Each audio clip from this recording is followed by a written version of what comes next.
Hello, I'm Pam Hoffman, Everyday Spacer. I'm Jeff Miller, 2049 Outfitters. At Everyday Spacer, we show regular folks how to personally and directly participate in space exploration, science, and astronomy. We're here on Friday nights at 9 p.m. Pacific Time, 12 midnight Eastern Time, and 6 a.m. on Saturday in Germany. We're broadcasting live from Thousand Oaks, California. Hi, Joe. Hey, Janie. Hi, Janie. Thanks for joining us. Tonight, we're going to be doing a Spacer Culture episode, and we're going to be talking about a day that we spent at ISDC 2024. We'll be back in 8.3 seconds.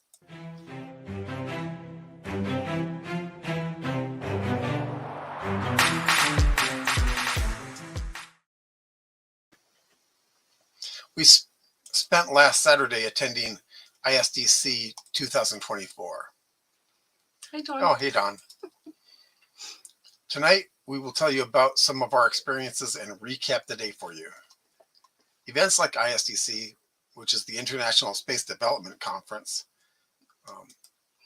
Hey, Scott. Yes, it is fun. Mm-hmm. It's kind of amazing because there are like two people who recognized me. Really? A lot of people recognized Pam. Did they? Yeah. Okay. Well, I don't know. Sam recognized you. Yeah. Well, Seth recognized both of us. Yes. Yeah, a lot of folks there who were new that I never met. So anyway, you got a little bit more to say then. Yep. Yeah. So events like ISDC are part of Spacer culture, where like-minded folk can get together and build connections, learn from each other, and buy cool stuff. We'll tell you more about.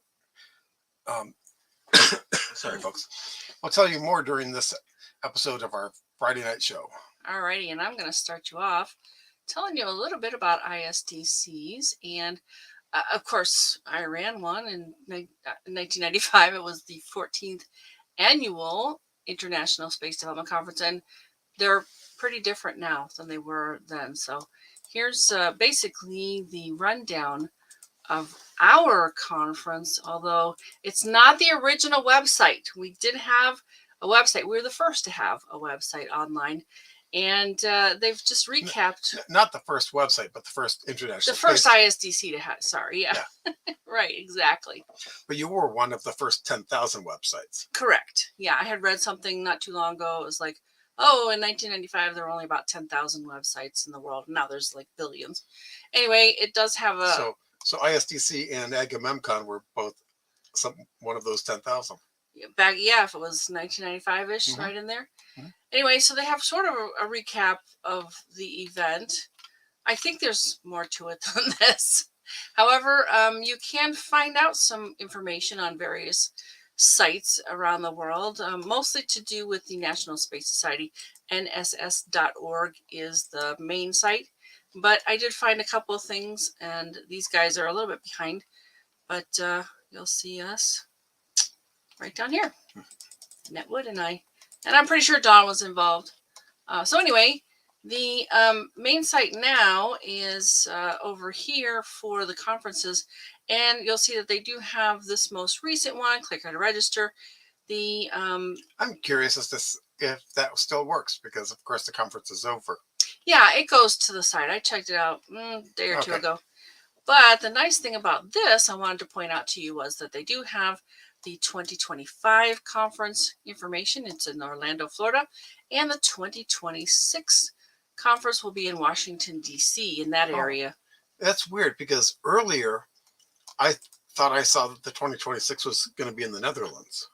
Well, they're having their meeting in the Netherlands. Remember, that was the organizing meeting. I don't know why, because maybe they're going to the Netherlands eventually. Anyway, but this has a whole listing of the past ISDCs, and they have probably one of their best pictures, because right here is Jeff Bezos. They name him with their contest students, chaperones, and support team at the 2018 International Space Development Conference. They don't say where, though. Of course, we can learn that down here. 2018 was in, Los Angeles. I think we actually stopped in for that, too. But we actually bought a ticket for one day for this event this year. and they've got their magazines and different things at the bottom. I'm going to go ahead and move on though, because I found something really cool. ISDC 95 has been captured, some of the events, because I'm pretty sure we had more than 24 lectures going, because most of the time these have more than one track. And by track, I mean, at 10 a.m. they'll have something about Mars and something about the moon and something about, each conference is a little different. And one of the things I wanted to emphasize was that when we were running them, it was people who weren't necessarily versed at this. We were, in our case, we'd done some local events, but we didn't really know how to market it and make money at it, that kind of thing. But now it's basically one core organization that runs all of them. And I think sometimes, at least, it seemed like the Orlando group was involved as a local chapter of the National Space Society. Anyway, so they've got 24 of the lectures here. It's so funny because they're so dark and so old looking. And there was our logo. We had a logo for ours in particular. I don't remember us having a theme though. And I have seen some themes for the other ones. In fact, this one had a theme too. And this guy here, I don't see a name for him, and I don't really recognize him, has all kinds of them. He's got 504 videos, and they're all different ISDCs. Not quite caught up, but if you wanted to see anything particular from a past one, or just browse and look at the titles and the names and so forth, there's a lot of really good stuff in here. I know we had some excellent people, because in Cleveland we were very, very close to the NASA Center over there. All right, and so here's one of the things that changed too. Was this was our logo for years and years and years, and now it looks like this. It's pretty cool, pretty slick. Here is the site. I think this is really neat. They had, and here's another thing. We didn't really have like big name celebrities. I mean, we had folks from NASA and we had folks from the area, and they were famous in the area, but not big names like this Melissa Navia, who is on one of the Star Trek shows. It's not like you were 10 miles away from Hollywood. That's true. Which Los You were Angeles? in Cleveland. Yeah, we're in Cleveland. Los Angeles is very close to Hollywood, and I think they bring in people like William Shatner because of that. And it's a great draw. It's a great draw. Oh, okay. So they have the videos are available for download. You order these though. And I actually want to get some of them because there were some really, really terrific lectures. They've got some thumbnails of images here. I also took pictures and captured video. And I think you got some pictures too, Jeff? Mm-hmm. So we'll probably be showing some of those. And this kind of gives you an overall flavor of this event. This was this event in Los Angeles this year. So yeah, if you want to go to that, it's just isdc.nss.org. So you want to type that in the chat? Okay, sure. And then you've got this one for next year. And it was funny because I have a postcard that I picked up at ISDC in Los Angeles this year that mentions this next ISDC that's going to be in Orlando, but it talks about it being in May. This one is, however, in June. So be aware that it's usually the weekend of Memorial Day weekend, the holiday weekend, Memorial Day. That's in the United States, Memorial Day is, but not always. I think ours was, but this one is not. So if you want to sign up now, it's probably your best deal. Actually, the best deal was probably at the ISDC in Los Angeles this year. You know, they're trying to get numbers. They want to have a count for how many to prepare for, that kind of thing. And they want numbers for negotiating with the hotel. That's right. That's right. If they can, what they do is they get a room block, and the bigger the room block, the less it costs them to rent the space. Yeah, and I remember, in fact, I think we got all of our conference space for free because we had enough people who rented a room at the hotel, but that was in 1995. And of course, they haven't done that here, even in the last days of Agamemnon. Well, of course, everything changed in 2020 when everybody was shut down. We have a comment. Go ahead. Oh, yeah. We tried to get famous people, but we couldn't afford them. Yeah, because not only would you have to get someone to come out, halfway across the country, but you'd have to pay to bring them halfway across the country too. Right. Yeah. It wasn't like, hey, can you hop down the road and Yeah. and do this? Lunch is on us. Well, Mm-hmm. and can you speak while you're there? But in this case, they gave Shatner an award, that kind of thing. But they'll have some of the information already up about 2025, and you can look through. And I think this one, yeah, here it is. Frequently asked questions might be a good place to look. Now this site was a little bit different. It's isdc.nss.org, and then there's a slash, but I think it's up here too.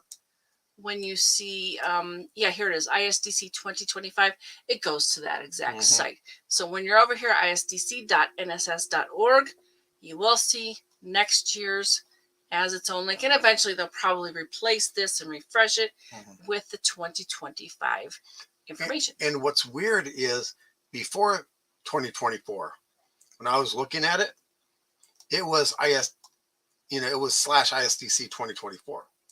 It's probably still around because I was checking. I'm like, oh, if they've got this, sort of naming convention, they probably use it for other ones too. And in fact, I could find other ones. All right, so let me just go quick into this. And you notice here it says next year is the 43rd. Yeah, I know. They could have had a lot more fun with this one. I think they're trying to be too serious. Yeah. And totally ignored that this was the 42nd. Number 42, and of course, we forgot our towels. Don't forget your towel. So, yeah, I mean, we were like more raw, more locally influenced. We were very inexperienced about running a conference in a lot of ways because, I mean, we've done some MSDCs, that was Midwest Space Development Conferences, but we gathered about 100 to 300 people, I think, generally. And this was a big conference. We got 600 people attending our conference in 1995, and I think there were probably at least 1,000 people at the Los Angeles conference here this year. And a lot of them were young people, very kids. That they have lots and lots of contests, which I thought was really cool. So a lot of kids showed up for that.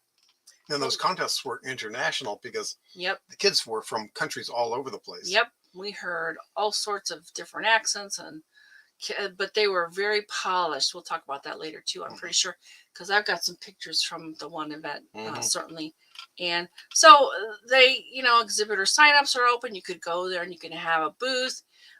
There were a lot of people there that had, authors had a table, and they were selling coins and collectibles and all kinds of things.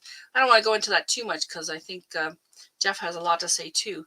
But these pictures I noticed seem to be like from this year. That might be, but there's some more chances for you to see, get a feel for what this event is like. All right, so what else do I have for this? Nope, that's for later. All right, so come back to us. And there we go. Yeah, I would say this is definitely a little different. They're probably making money, which is a good thing. I kind of feel like it's more. The only word I could come up with is codified. It was. Well, they're an experienced team. They know what they're doing. Yeah, more produced. Yeah, more produced. Like when you listen to music, you can tell if it's more produced or less produced. Oh, interesting. Okay, and this was a merger between the National Space Society. Is a merger between the National Space Institute and the L5 Society. But now, like I said, there's a central group doing this, and they may get some input from the local chapters. I'm not sure about that, but anyway, we could go on about this for a long time. But I'm going to go ahead and turn it over to Jeff for a while. Okay. You sharing? Yep. Okay. Yep. Started off. Yeah, I have some pictures of them too. Yeah. And your pictures will be better than mine because I was using a camera that wasn't that great in the morning and then a better camera in the afternoon. So And I did forget to say something. The majority of the day Saturday had 3 tracks, so you had to choose. But in this case, this was the plenary session. was, this was the morning plenary. And so you only had like basically- one choice, or you could browse, you could Yeah. mingle with people, you could. And this was basically empowering women in aerospace, which, I'm not really a fan of equal outcome, but I'm a fan of equal opportunity. So getting people more opportunity is I think a good thing. It was supposed to be hosted by Janet Ivey, who we've had on this show, and she's a neat person. But I really wanted to meet her too. In person, yeah. Yeah. But I guess she couldn't get it on this side of the country, so they had Dr. Shauna Pandia. From International Institute for Astronautical Sciences Space Medicine Group. So she's got some chops. Yeah. But the other people on it, I got them here.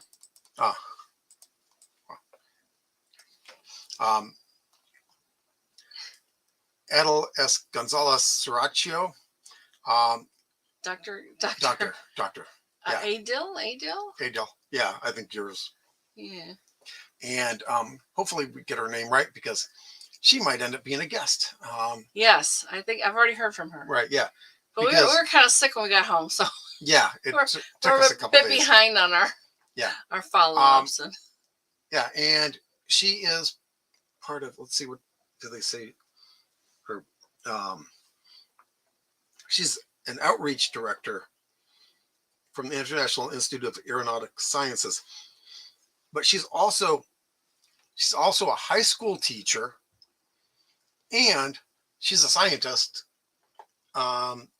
working in the space field. So, she wears a number of different hats. She's really interesting.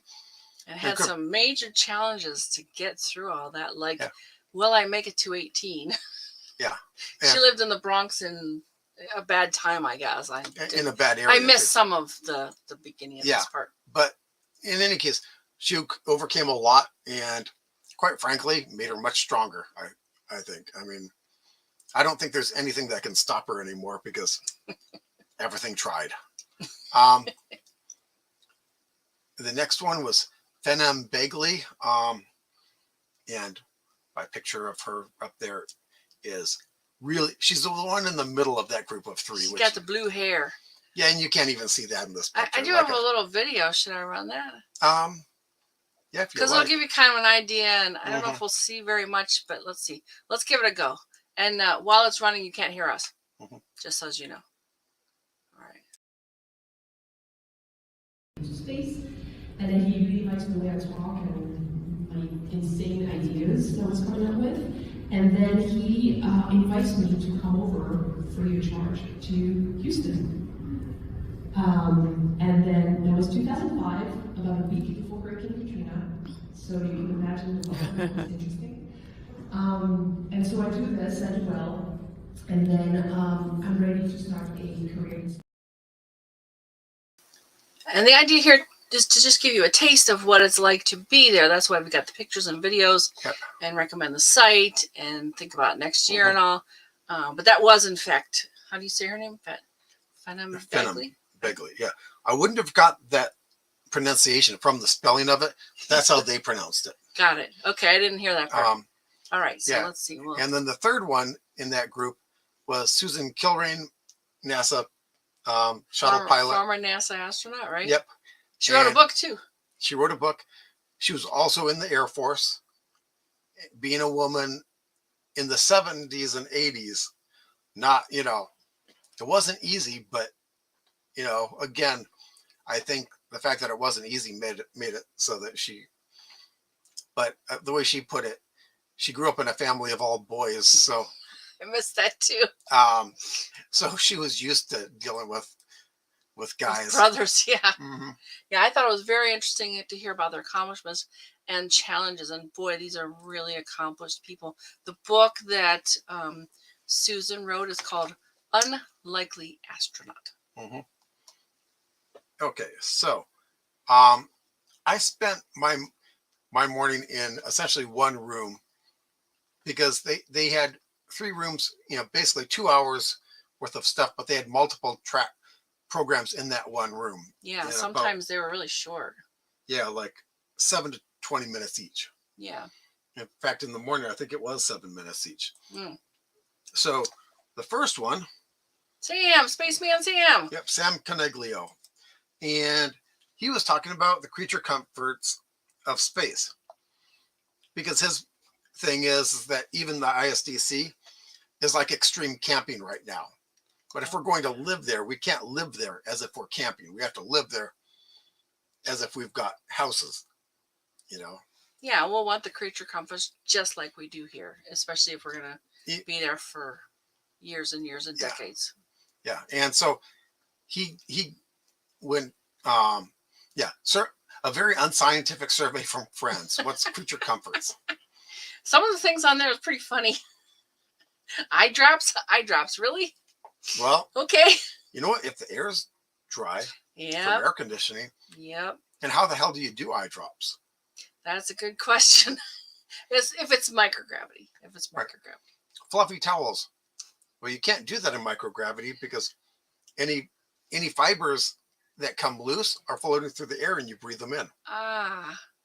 See, I missed this track with Sam. Yeah. I was listening to something else. He didn't talk about that, but I've heard that from other people. Okay, got it. That's why the types of clothing that they wear is basically designed to not shed fibers. Okay. All right. I didn't know that. Yeah. So everything that they bring up there can't shed fibers. Yeah, it just gets into everything. It just floats around. And that's why when they shave, they have to do wet shave. If they trim their hair. I thought there was a vacuum for. Yeah, they do vacuum. The hair. They do vacuum. But yeah, they have to make sure that toilet, none of that. It sucks it away. Yeah. But you don't want to be breathing any of that. So his creature comforts, that was his big thing. Washing hands instead of using just wet wipes. So. Yeah, seriously, I'm waiting for the sonic shower because I'm not a fan of water showers. I'm really not. I'd be very happy with the sonic if we can do that, if we can use it. I think they'd be too noisy. Indirect lighting, pan-fried bacon. I love that. Kind of hard to pan-fry anything. Yes. Again, a splatter everywhere. Plants, gardens, farms, silence. Because there's no quiet actually on the ISDC. I can totally believe that. There's fans, there's pumps, even if no one's making noise, there's everything. Even just the creaking of one side warming and the other side cooling. Oh, well, our houses creak. I don't know that that's right, but necessarily a weird but it's thing. all in it, Okay. So that was his. Next up was and see, I saw this graphic in another. It was used. Another track. She works with a number of different people. Oh, okay. She was supposed to be in a panel with a bunch of people, and I only saw her in this one. This is Ais Oren, and she is actually Turkish. Oh, but interesting name. Advanced modular underground architecture for lunar habitation was her thing, and right, because they were talking about lava tubes in the other one. Right, and they were talking about using this in the openings for the lava tubes. But she said, the first one is going to be something built on the surface. Then you're going to build some structure around it to protect it. That's, and then you're going to go deep. Yeah, I think for a long time the lunar regolith piled up on your habitat has been a thing, especially to protect you from radiation. I guess, right?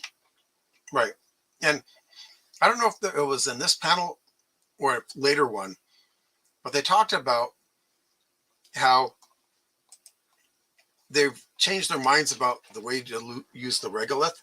Oh, okay. Because, they were thinking of mixing it in with a slurry with something that basically turns it into concrete. Right. But they have a hard enough time getting concrete pumps working on Earth. Oh, And so trying to get it working out there when you've got 5 scientists and a pocket well, wrench, well, there's your problem. You're using scientists instead Right. of, But in any case, construction workers. you don't have a crew to futz with it if it's finicky. Oh, okay. I don't know. Wheelbarrow, Mm-hmm. water in. There's a little bit of gravity on the moon. You can pour water. But one of the things Trowel. one of the things that they talked about is that you can get enough solar heat, with curved mirrors Okay. Yep. to sinter the regolith. Oh yeah, that makes sense. Basically, melt it together. Yeah, fuse it. So that's what they're Interesting. talking about now. Okay. Yeah. So I like it. Yeah, that's cool. And then that's how things happen. They kind of yeah. the ideas evolve. So that wasn't even part of this panel, And or even whichever panel I saw. It was just mentioned during it as people talked back and forth. And we'll get out there, and some kid will go, "Well, why don't we do this?" And of course, Mm-hmm. that's how that usually happens. Mm-hmm. Okay, and There this she her. is. Yep, there she.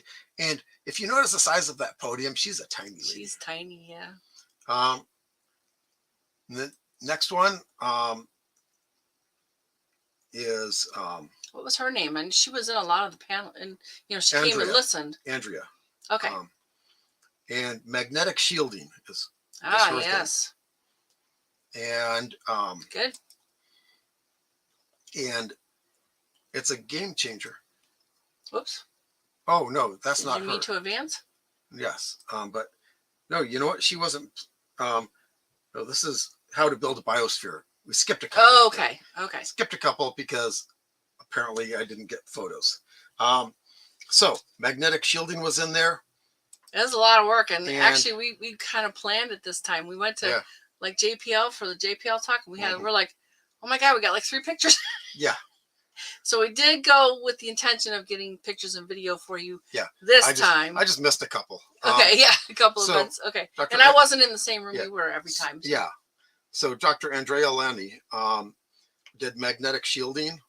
And that wasn't the one. Right. Okay. And they weren't really talking about it for protecting against radiation, although it could be done for that.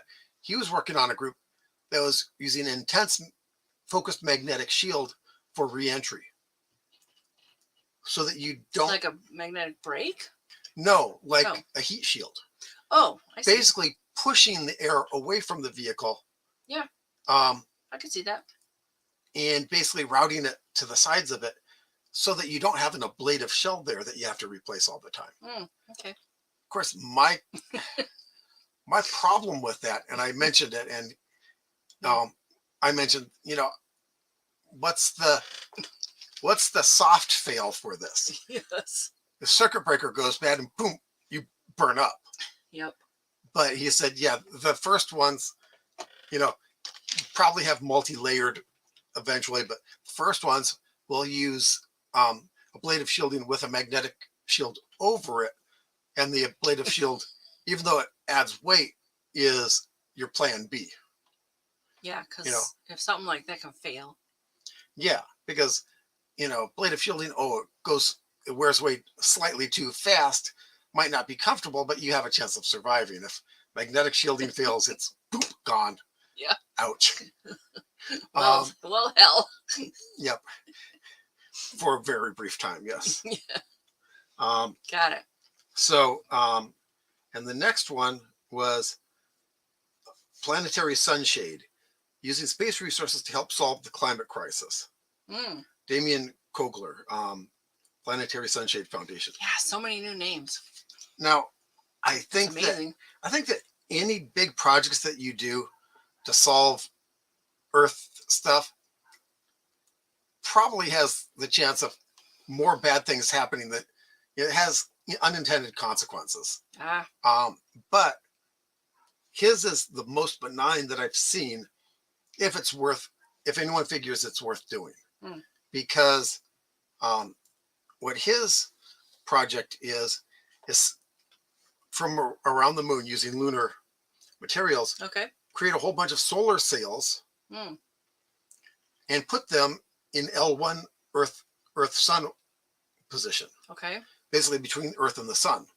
Okay. Actually, slightly closer to the sun because the solar wind will push them back. So the balance point is where the heavier gravity is. Mhm. But if you put enough of them there and block 3% of the light, Yeah. one, visually, you'll never tell. You'll never be able to tell. But it will have a significant cooling on the Earth, a noticeable cooling. Okay. And so you build them around the moon. It's a It's solar. gonna have to keep being moved if. They're solar cells. They can essentially tack in the wind, Yeah. and that's the whole thing. You build them around Okay. the moon, and you sail them. So it takes a few years for them to get into position. Yeah. You sail them to the right position on the sun.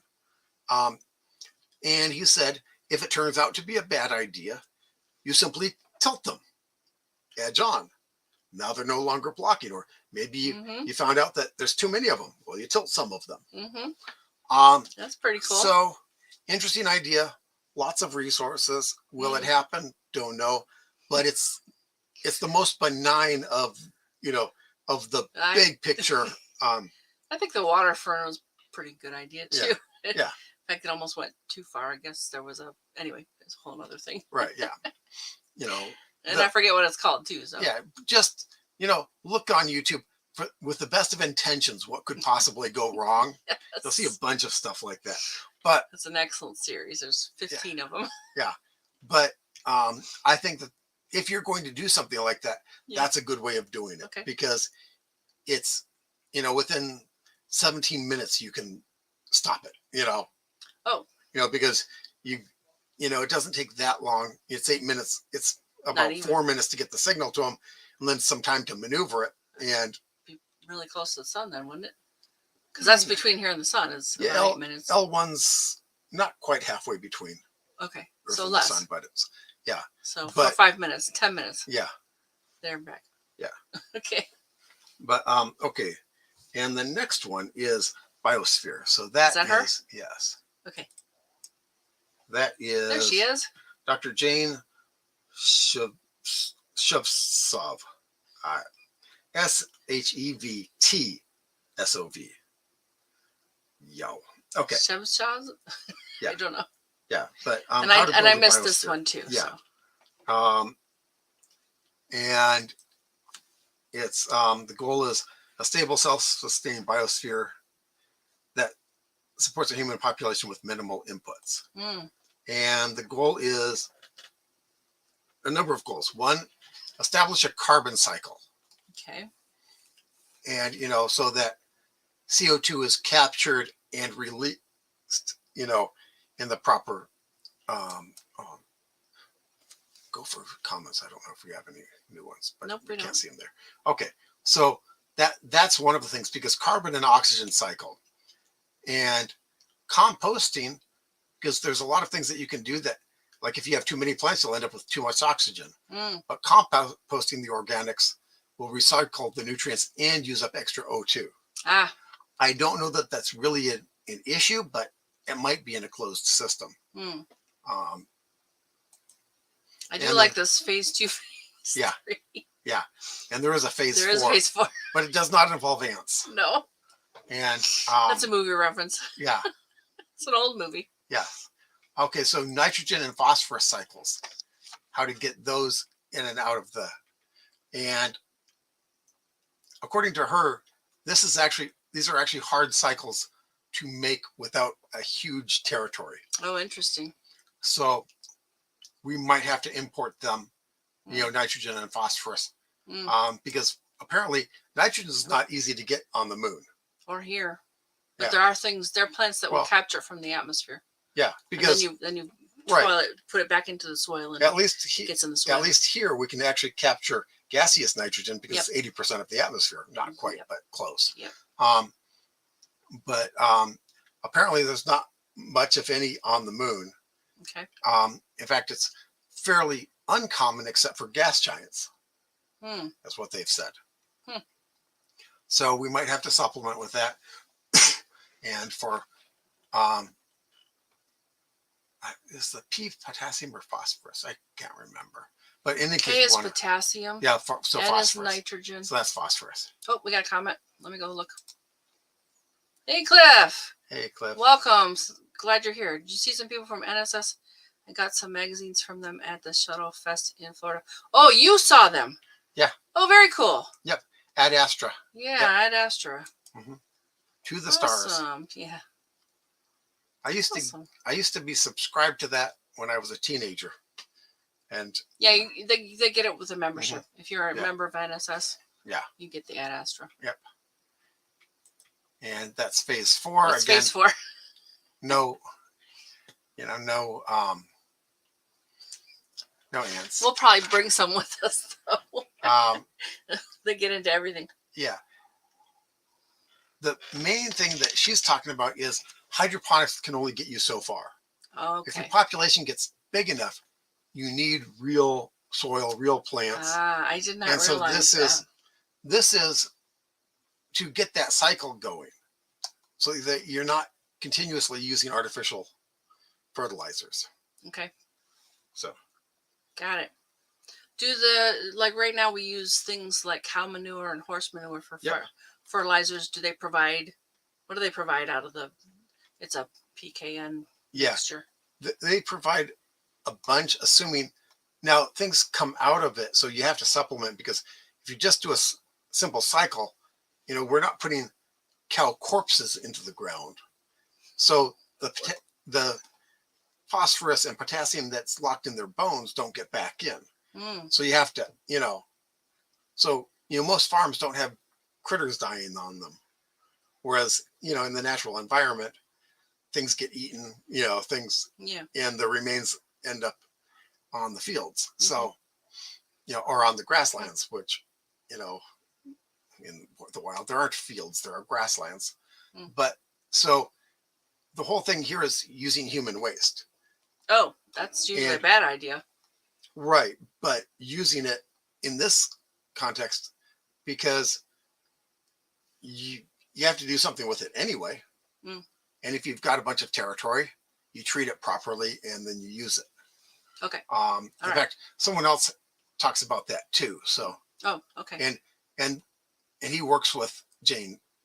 So, I don't think they're in the same college, but they consult a lot. There were definitely teams of people that were presenting and. Yeah.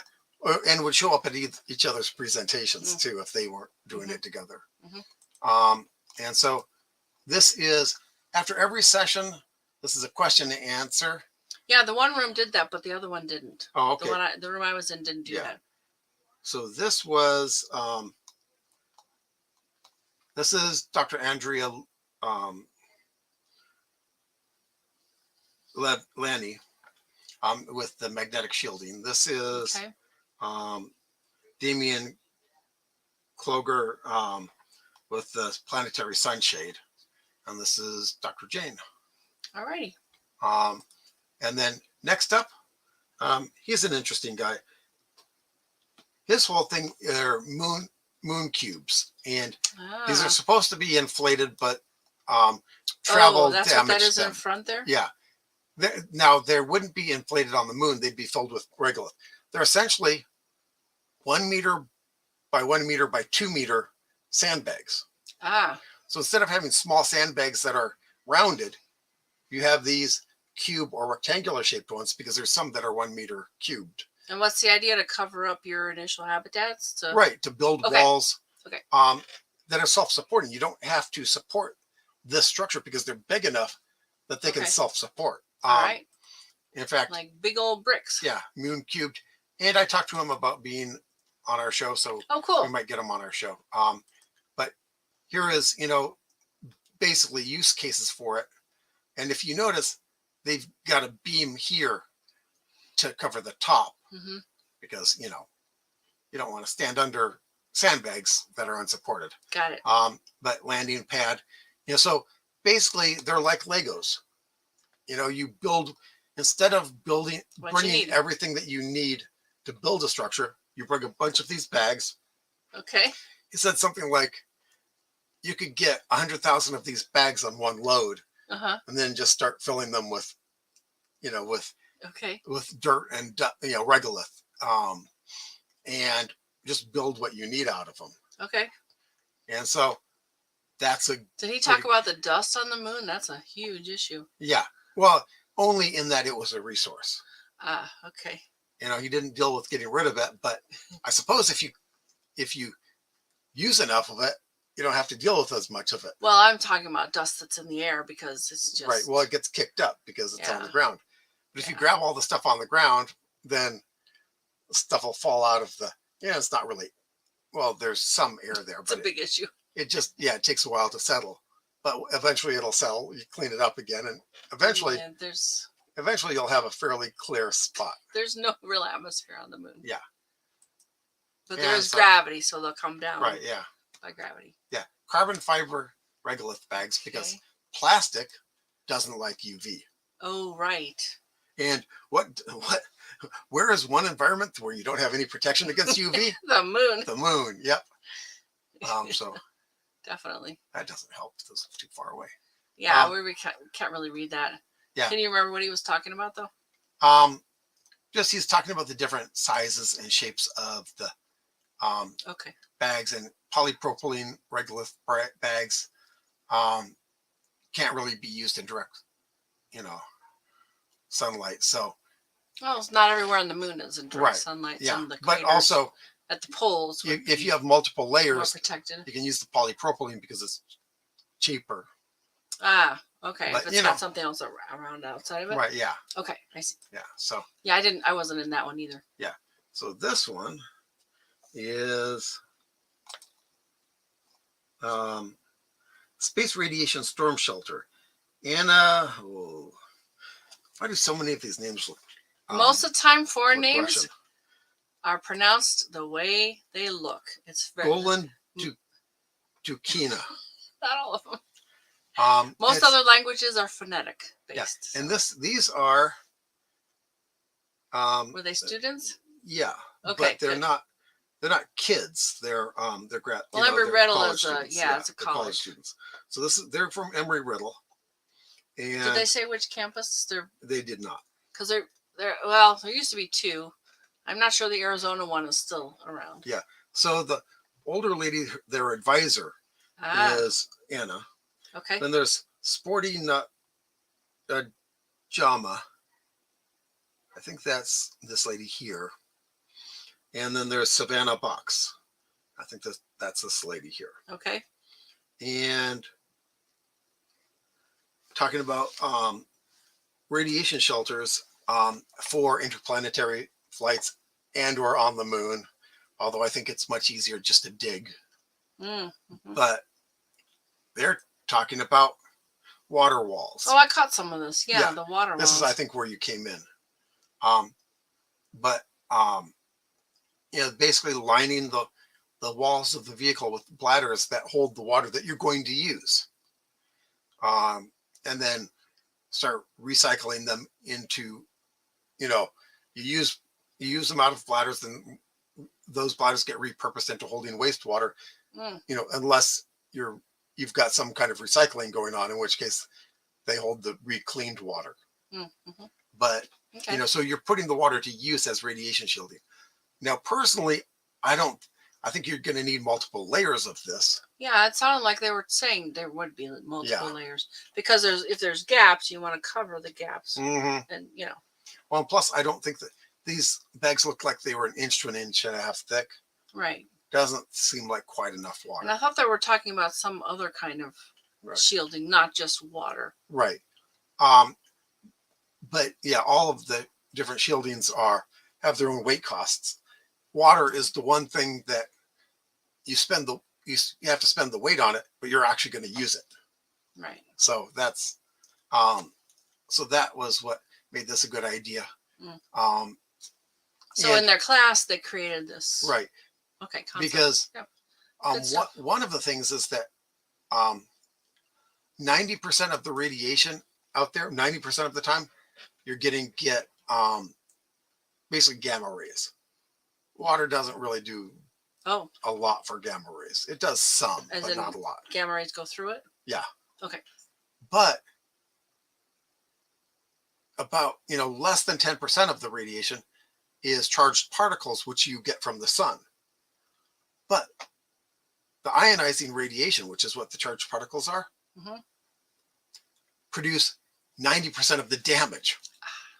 So, you know, by protecting against that, Okay. you actually, you know, You get a good way to. right. Okay.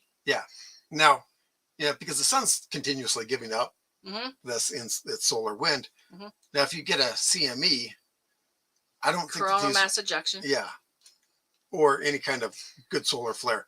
I don't think that this Everybody would. get on one side of the spaceship. Well, yeah, I think that they're going Put to as still much have mass to. between you and that. Well, I think they're still going to need a bunker. Mm. You know, for that. Well, I think they do have the people on space station go somewhere for Right. And when they're in the event of a CME. yeah, and I think part of it is that they've got a water tank and they just sit on the other side of it. Ah, okay. I mean, use the bulk of the water. We've been very lucky. Like we just had one. Remember they were talking about seeing aurora in Florida. That was because of a enormous coronal mass ejection, but it didn't do anything like take out the power grid. Right. So we were very, very lucky. Yep. It has happened before. Yep. So, and this is another kind of shielding. Same group? Yeah, same group. Yeah. And they're just multiple layers Okay. of different things. They'll probably do something. Right. And part of it is like one slows down the stuff, you know, makes it easier to stop and stuff like that. And this also is for micrometeorites. This is basically a general purpose shielding. Okay. You know, was this something that they put the water? Yeah, the water bladders are just the inner layer of all of this mess. Oh, I see. Okay. But it was just part of the system. And I think one of the ladies talked about the water bladders. The other one talked about this. And then this is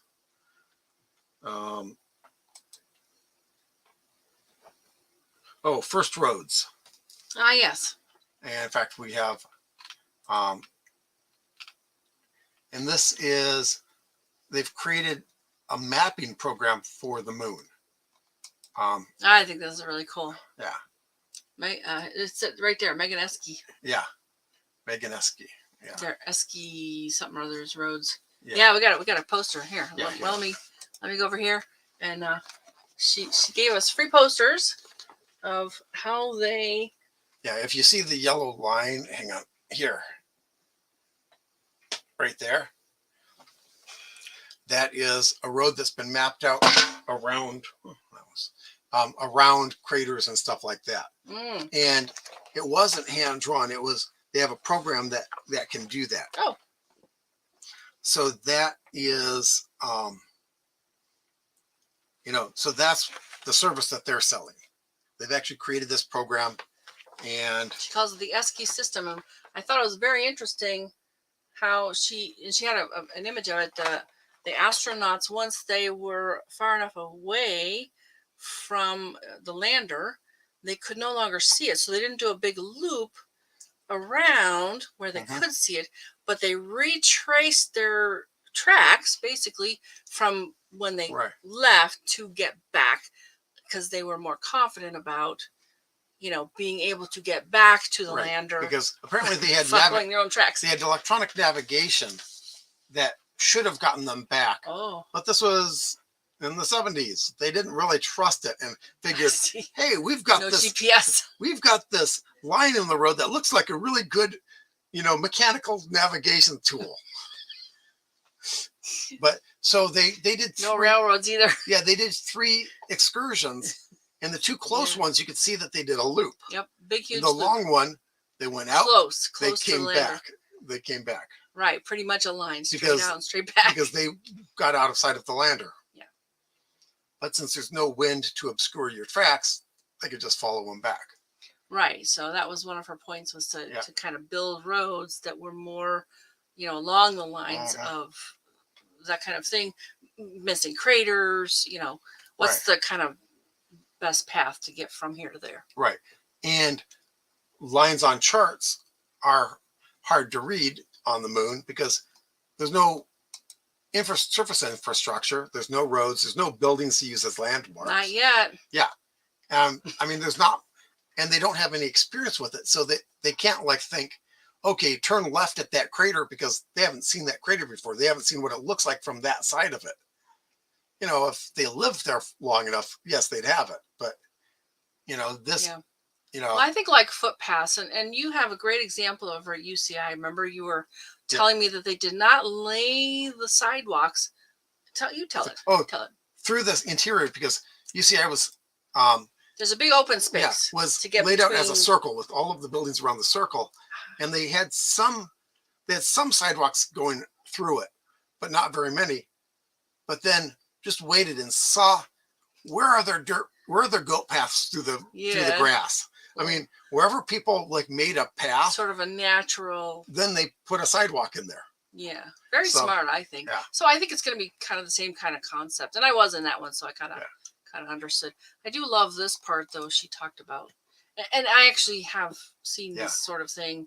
Probably something you can get for free from NASA, from a NASA site.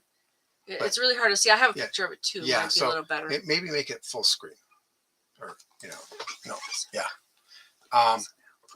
okay. Actually, here, let's see. Does that help? No, I think if you can you use the roller to zoom into it? I don't know. Yes, that helps. Ah, there we go. Okay, so this is a mapping way of doing it, and so you have. What do you call it? Quadrangles of the moon? Yeah, and these are just simple sections that you can put into, basically programmably put into. And there's a bunch of these for Mars, Venus. Mm-hmm. I guess the moon. I hadn't seen the moon's ones before, but right, yeah. I don't think.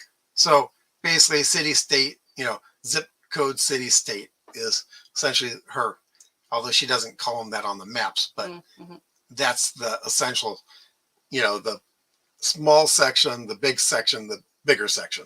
Okay. Okay, so let's see. And so this is same thing, right? Okay. Yeah.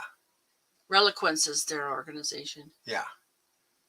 And so this was one of the actual missions. Yeah, that's one of the loops, but this is so okay, so the next one was OSMED. Basically a new approach to human space flight. And it's a medical association for space. Mm-hmm. And I never got a chance to ask him because he talked about we need space doctors. Now, Lee Corey wrote a book called Space Doctor. I never got a chance to ask him if he thought if that book inspired it. But so he wants a doctors association of medical professionals talking about space stuff. Yeah, there's a Facebook group about medical. Yeah. I think I'm part of that one. So this is his group. Yeah, he was from VAST and OSMED. Yeah. But he didn't want to talk about VAST here, right. So, that's right. So he didn't. Yeah, I must have been in this too, because I remember this. Yeah.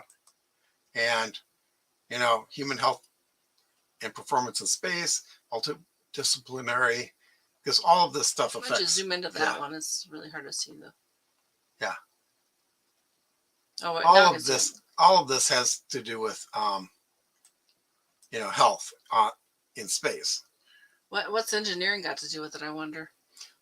Those things that don't kill you. Okay. Well, that'd be my guess. Yeah. So in case you can't read it, it says medicine, engineering, exercise, communication, science, design. Was that physiology? Psychology, physiology, yeah. And then education. Yeah. But well, actually, if you think about it, even the simple fact of breathing requires engineering when you're in space. Oh, I suppose you're right. So, and he has a QR code, so if you a lot of people did. And he's on Discord. Yeah, they were like, we could be at a con, but this is really an ongoing conversation. Meet us on Discord. Right, yeah, because they could either meet a couple times a year or meet whenever they want. 24/7, basically, yeah.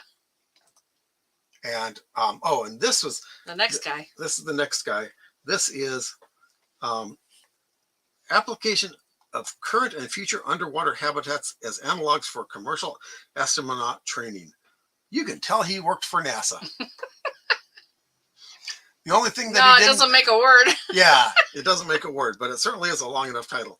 Dr. Eric Seedhouse.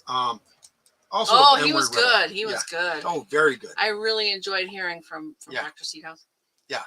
And he talked about, and there he is. But he talked about Those underwater basically- habitats, right? right, but making an analog for being in space. Yep. Because you make an underwater habitat and it's isolated. You know, it takes Yep. you 40 minutes minimum to come up to the surface if you don't want Mm. to end up in a hospital. Yeah. Oh, we got a comment. Let's check real quick. Oh, Gee. Janie, fascinating fun share. Thanks, guys. We're walking relay for life. Yes. Greater Long Beach, California, Lakewood Lifers team member Janie Becker help more of us to thrive through cancer journeys. Bless you. And I think you're starting early, right, Janie? So thanks for being here. Yeah. You can catch the rest on the replay, Yeah. certainly. Yeah. Good. If you care. If you have to get to bed, good night, Jeannie. Yeah. Good night. So, you know, Yeah. Go ahead and zoom on that a little bit yeah, too. let's see. It's I thought not it was gonna- very interesting because, of course, you know, in the water, you've got that sort of a space. Yeah. Kind of thing. Yeah, strange environment. Yeah, you're isolated. Absence of fresh air because, you know. Mm-hmm. So underwater.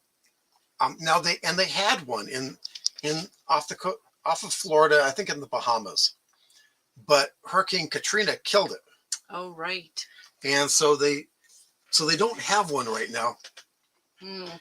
So he's working on making one in the Mediterranean, which is a much calmer area. Mm. And so, yeah, he's, you know, underwater habitats. Yeah, he was fascinating. There's probably stuff online. Yeah. Maybe about any of these people, so Yeah. you could get a feel for Well, their lectures. if you go to the ISDC 2024, they have a list of all of the people who presented, right. and it's a very good list. They're not so good about talking about all the different sessions. Yeah, They they have missed a the lot names of of the sessions, but no real like description of it. Right, and when they get the section that has descriptions, doesn't have all of the sessions in it. Ah, okay.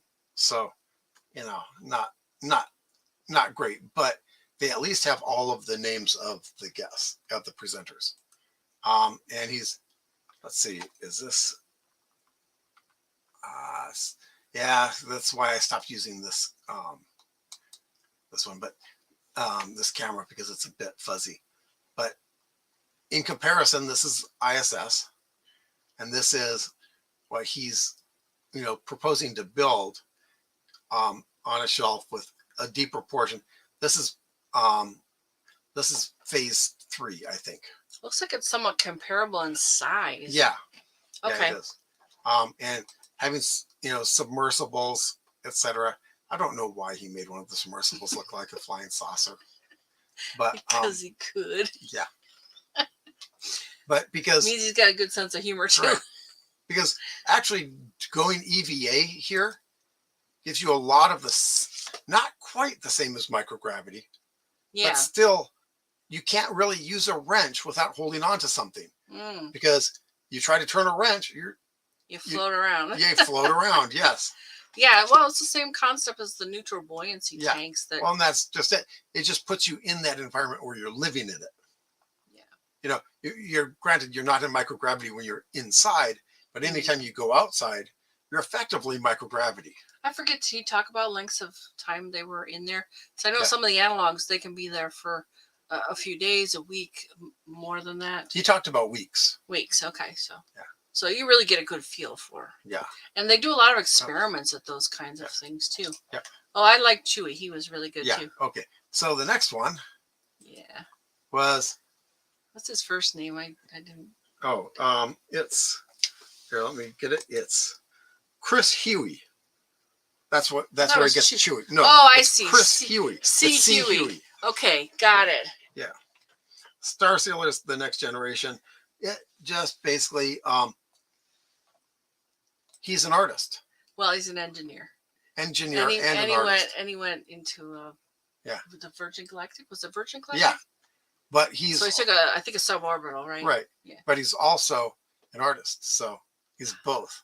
Okay. And that his whole thing of getting storytellers up in space, because Yeah. you know you can experience something, but no one else can unless you tell the story. Yeah. You know, and then he actually talked about writing a story based on the Virgin Galactic. You know, well, you and it has the take same off, same climb. sort of Yeah. elements, you know. Yeah. So the denouement, you know, basically, and the conclusion, you know, so Yeah. the climax, you know, so that's kind of the way he put it. But he's really good, really interesting. Yes. And I've always known that we need artists in space And I think we need him as a guest too. in So order to, yeah. And we're gonna he reach out sounded to him. willing. He sounded willing. Yeah. So I think he's also, I think I remember him being East Coast. So it might be late for him, but he sounded willing. And this was the question and answer session afterward. Oh, for all the groups. I actually have a picture of him with his daughter at the aquarium. Oh yeah. Yeah. I took a lot of pictures because I have a slightly better camera phone thing, and and I'm the picture taker anyway. Yeah. So yeah, she'll be able to tell when she shows her pictures that she's the picture taker. It didn't help that I had a really bad camera, but it doesn't hurt. It doesn't help too much when I have a good camera. And this was everyone in the morning session. Yeah, everybody. And that's it. And this is some better pictures of some of those folk, just because, well, for one thing, my camera picked up on heads that were slightly out of frame, but near enough that it would focus on the head of the person in front of me.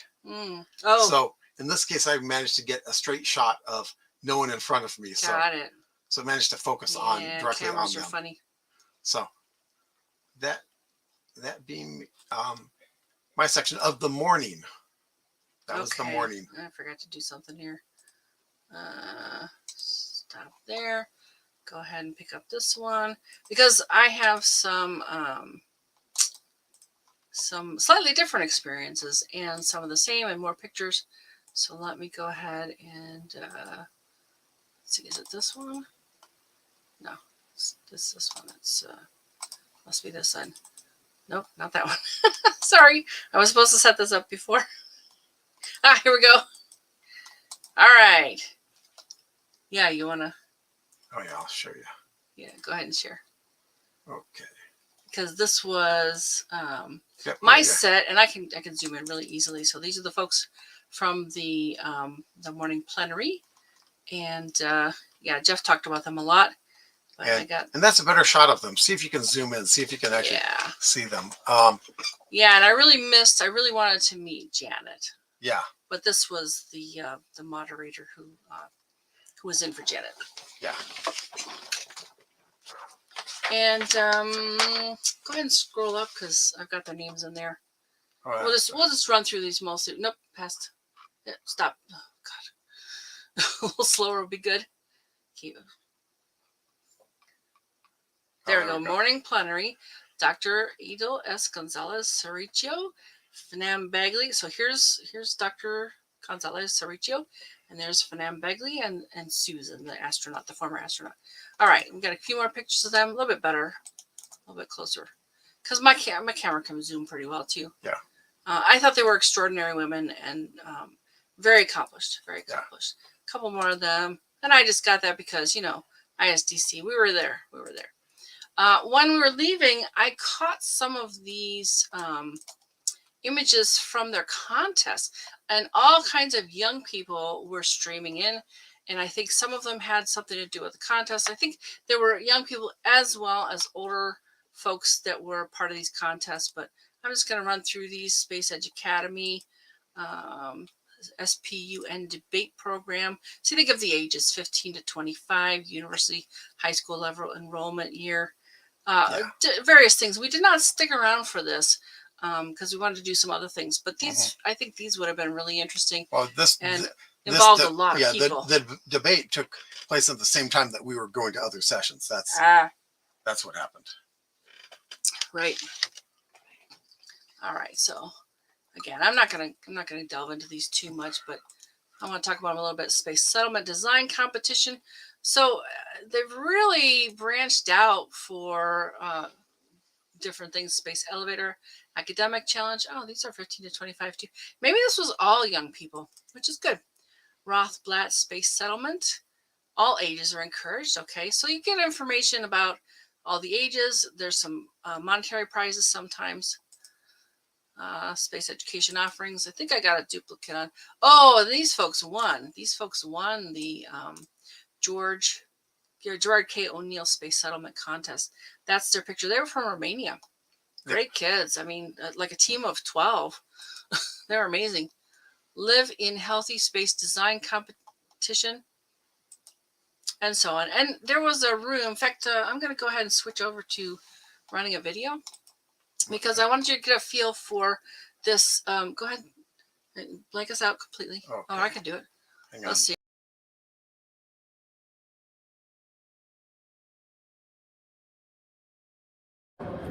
And kind of a different angle on things. We've got booths, reception. They've got a silent auction going. And some more booths over here. Quite a few. I'm not even sure if this is the main place for vendors, that kind of thing. Good stuff. Yeah, I think it was the main area for vendors. In fact, this was one of them. There were authors and there were people selling coins and memorabilia, and they had some concept groups. The XYZ launch group was there. All kinds of different things. Sam had his book there. Yep.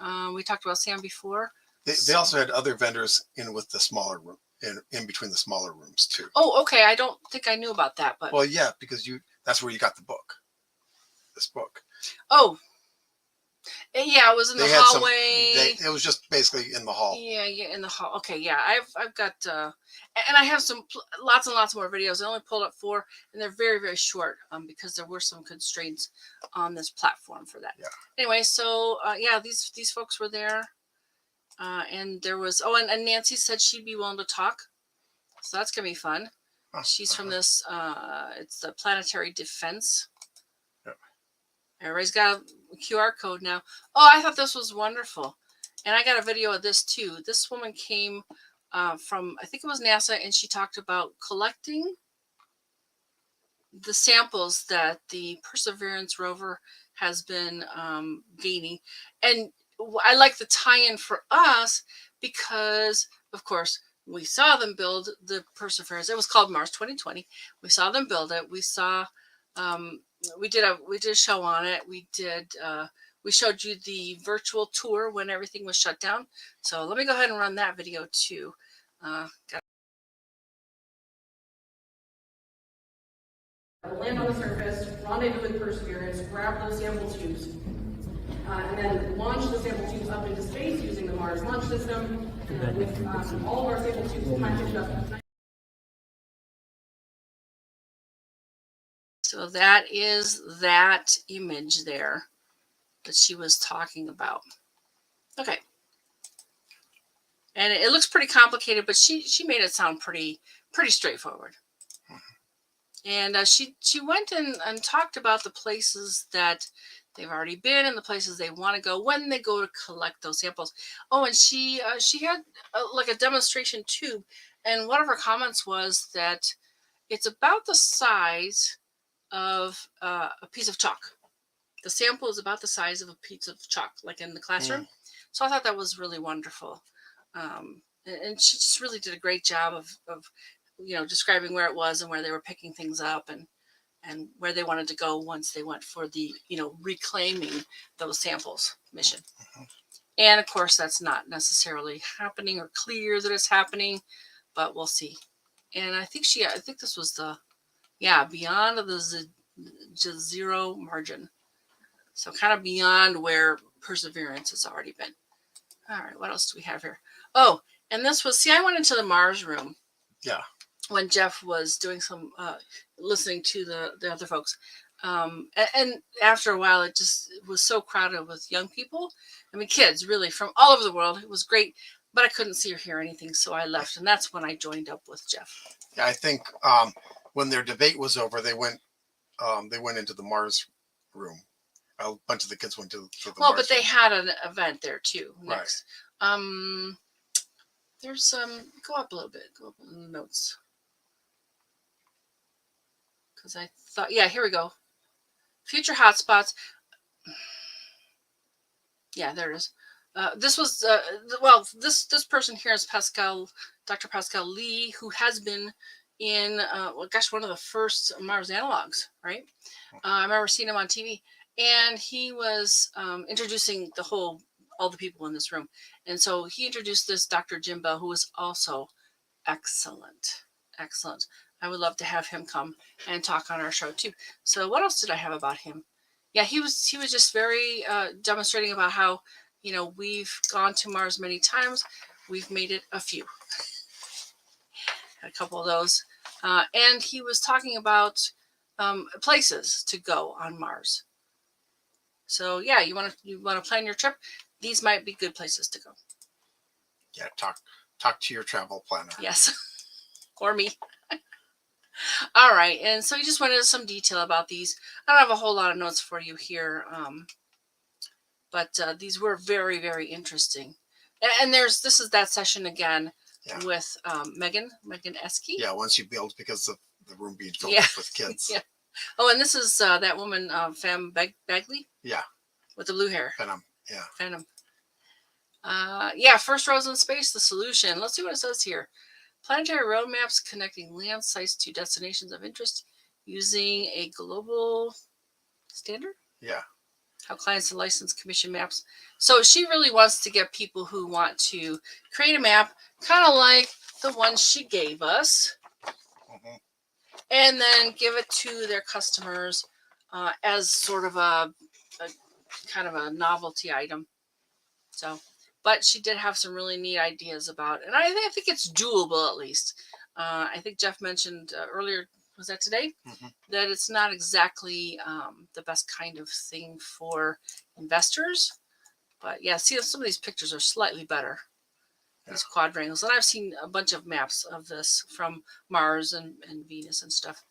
A couple of those. Oh, did I get the... these are some of the tracks from... Yeah. I don't think this is the one she was... Well, that's one of them where they did do kind of a loop, and then you see a track going off to the side there. The one going off in that direction. Kind of over here? That's the one that's just a line there and back. It's not a loop. Yeah. But I do like the idea of the first rows in space. Probably are just going to be like they did at the campus there, where they just, where do people go and then pave them over. Not that they'll pave them, because any of these vehicles she was talking about are all-terrain vehicles. All right, so what did she say? Oh, she named one Hadley Apennine Avenue. So there is a name of a road on. Oh, here's the one. Here's the map. See how these kind of make loops and then back, but they could still see the lander. Once they got far away, they couldn't see the lander anymore. Apollo 15, that's what it was. So they've named it already. Oh, and this is, she talked about using this lunar roadbot prototype to actually plot these. Yeah. Now, they're not on the moon, so I don't know. No. But they're testing it here. Okay. Yeah. All right, so let's see what else we got here. I think you showed the picture of this too. Yeah. And Reliquence is on Alignable, reliquence.com if you want to learn more about that. Okay, then we have Osmed, and you talked about him quite a bit. I just captured some of the mission images, and he had several of them, so they have quite a bit going on. But yeah, he was pretty interesting. Yeah. QR code again. Yeah, he's a good talker, so. Oh, and this is a little bit better picture. Yeah, you can see it. You see, better camera. Yeah. Better person holding the camera too, but better camera. More steady. Let's put it that way. Oh, so I think, well, let's see. He was talking about the underwater analogs, right? Right. But the closest analog that we have is Antarctica. Because again, if someone gets sick, you don't just ship them off to a hospital 10 minutes away. No. So that's our current closest analog. Since we but don't they do have set a bunch up. Yeah. There's the underwater. Well, yeah, but those ones that are set up they're pretend analogs in that, you know, if someone has trouble, it's kind of like Survivor. You know, you have people come in and take care of everything. Whereas in Antarctica, you can't do that. Underwater, you can't really do that. You know, so. And here's Chris Huey again. Here's the picture I wanted to share because he's like, this was me looking out the window, and there's my daughter the first time at the aquarium. Notice the family resemblance. He was cute. He was really cute. And so is his daughter. All right, and I forget what this one is about. Lieutenant Commander Jody LaForge. Jody LaForge. That's his Lego figure. Ah, I see. Oh, didn't he take a bunch or something? Yeah. Did I get a picture of that? No, I didn't.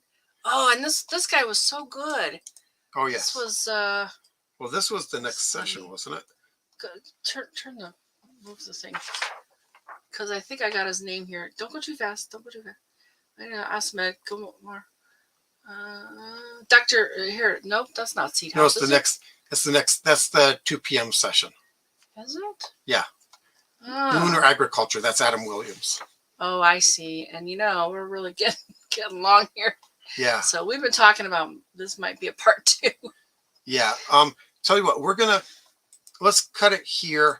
If people want to see the afternoon session, we won't do it next week, but let us know in the comments, or, you know, contact us if you want to see the afternoon session. But we've already got next week planned out, but the week after we can do part 2 if you want. So we'll talk about that later on to, you know, this in this show and the next show. Let's bring it up at the beginning of next show too, to see if they want Oops, I can stop part sharing. 2. Yeah. I can stop sharing. So let us know. Let us know. Yeah. Because there was a whole afternoon, and really, we just wanted to bring you sort of the feel for this, the idea for it. And so, And that guy is actually really interesting. Yeah. I have a video of that too. So and love to share it. he's interested in being a guest. he is. Oh, good. Yeah. Yay. But Yeah, you got his card, didn't you? Just as a spoiler, he uses worms to turn lunar regolith into soil. I think it's brilliant. And I asked him if he's talked with Greg Allison about the worms, That's right. and he said, "Where do you think I got my worms?" Oh, we got a comment. Hey, Daniel. Thanks for joining us. Yeah. Well, Not yet. Yeah. It Yes. was in town. And it's in LA about every 6 years. Yeah, I think it was 4 years between one. So 4. it varies. It varies, but 4 to 6 years. I do want to talk about a book. Cool stuff you can buy. Really neat art. I got lots of Hang on, postcards. let me show Was it it really again. shiny? No, it just, you couldn't see the title of it because the Oh, I title was see. up at the top. I see. So there. And we met her, and she might be a guest too, but she's very remote. We got a bag, nice NSS bag. Yeah. I got lots of postcards. Oh, in fact, this was cool. And I wonder if they were like sponsored by the Mars Society, because remember, Club for the Future, we talk about them a lot, right? They had the Mars Society had a table, and they put out these postcards. They're blank on the back, but it has instructions on how to send them in, and they had envelopes too. So that was pretty cool. Yep. We had we got some cool this was stickers. Chewy. This is Chris Huey. Chris Huey. He's like, oh, it's our patch from the trip. And I asked him if it was designed to look like a guitar pick on purpose. Oh. And he looked at me for a moment, blinked, and says, "I don't think so." That's cool though. So yeah, I don't think it occurred to him that it looked like a guitar pick. Let's see if there's anything else on here we really got to share. Nope, I don't think so. Yeah, it was just the first session was a lot. We were was just 2 there hours one long, day. and the afternoon was 4 hours long. So if we tried to cover that now, we'd be here until midnight our time. Yeah. So all right, so let's see. I'll kick this off. Some stellar events this week. This is May 31st through June the 7th. The Globe at Night project continues. That's going to be through June 6th. You can look at buutas in the Northern Hemisphere or cruise in the Southern Hemisphere. And you can use the app on your phone. You go out and observe, and you tell them what it looks like. You report into the site. We actually got some clear nights here. Finally, no, not so much cloudy anymore. Want to do that one? Yep. May 31st, Saturn and the Moon are in conjunction. And Neptune and the moon are in conjunction, but you won't really see Neptune. If you get a telescope to see it. Yeah. June 1st, moon is on the equator and moon is at ascending node. June 2nd, the moon is at perigee. And Mars and the moon are in conjunction, so you'll be able to see that in the morning. Yeah. All of the planetary stuff is in the morning this month. Yeah. Well, I don't know. We gotta look at June. Yeah. That might change. Yeah, but it won't flip. Not right away. Yeah. Not right away. June 4th, Mercury and Jupiter are in conjunction. So that'll, yeah. And I think that one's still morning. Well, there was a picture of that Cliff had. Yeah, it was a picture of them all lining up. But you won't see like the beautiful images they show. It'll be like little dots. Right. But not the ones down low because there's too much sun. Yeah, but also right, Cliff? At sunrise. So yeah, sunrise. So thanks. Goodbye. He's not waking up for that. June. Also on June 4th, Uranus and the moon are in conjunction, which if you got a telescope or a good set of binoculars, you can see binoculars, you can see Uranus, yeah. And Venus is in superior conjunction. June 5th, Mercury and the moon are in conjunction, and Jupiter and the moon are in conjunction, which means that Jupiter and Mercury are in conjunction. Mm-hmm. Because, hey. This is how they write them in the Farmer's Almanac. Yeah. So June 6th is a new moon. Which means that good night for viewing. Yep. Not viewing the moon, but anything else up there. And Venus and the moon are in conjunction, which, okay, if there's enough earth shine on the moon, you'll see them both. Otherwise, you'll just see Venus out there with a dark spot near it. Mm-hmm. A dark spot in the dark sky. So, yeah. June 7th, the moon runs high. Also, it's the Friday night show. We'll be back on Friday night. And Jeff is going to respond to your request. Stick around for that information. Find us Fridays at 9 p.m. Pacific time on the Everyday Spacer Facebook page and the Everyday Spacer YouTube channel. Tell us what inspires you the most for the coming week. You want to do this one? Sure. If I can find it. Wait, did I pass it? You passed it. There it is. Yeah. Wow. Maybe we should get rid of some of that stuff on the back. If you or someone, I almost read off my initials. If you or someone you know has done something interesting involving space exploration, science, or astronomy, we'd love to share our live. Join us again next Friday, June 7th, when I'll tell you guys more about cybersecurity based on stuff basically that inspired me last week. And I'm still collecting some more stuff.